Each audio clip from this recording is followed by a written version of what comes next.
আসসালামু আলাইকুম, আশা করি সবাই ভালো আছেন। চরপলিশা জাহানারা লতিফা জে.এল উচ্চ বিদ্যালয়।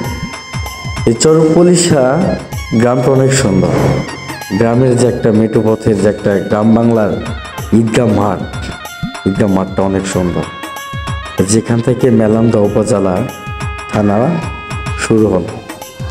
হাওয়াই উটের সঙ্গে বিকেল টাইমে আমরা ঘুরতে গেছিলাম, তো খুবই ভালো লাগলো, খুবই অদ্ভুত।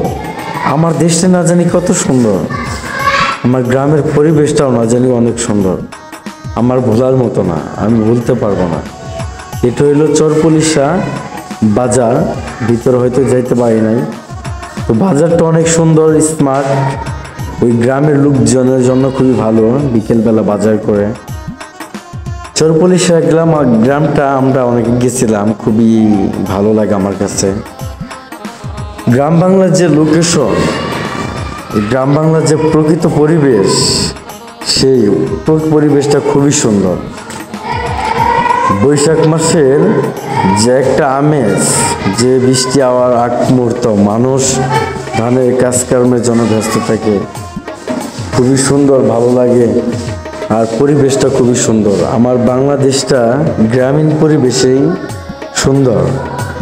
যারা শহরে থাকেন শহরের মর্যাদা বুঝেন, যারা গ্রামে থাকেন তারা গ্রামের মর্যাদাটাই বুঝেন। কাজ দুটোটাই ভালো। শহর স্মার্ট, গ্রামও স্মার্ট। গ্রামের যে মুক্ত হাওয়া পরিবেশ খুবই ভালো লাগে। কথা একটাই, আমার দেশকে ভালোবাসবেন। আমার গ্রামটা অনেক সুন্দর, আমার শহরটা অনেক সুন্দর, আমার বাংলাদেশটা অনেক সুন্দর। আমি বাংলাদেশকে খুবই ভালোবাসি। সবাই সময় পাইলে একটু ঘুরতে আসেন, আমার বাংলাদেশকে দেখেন। আমার বাংলাদেশটা কত সুন্দর, আমার বাংলাদেশ প্রাকৃতিক দৃশ্যগুলো খুবই সুন্দর।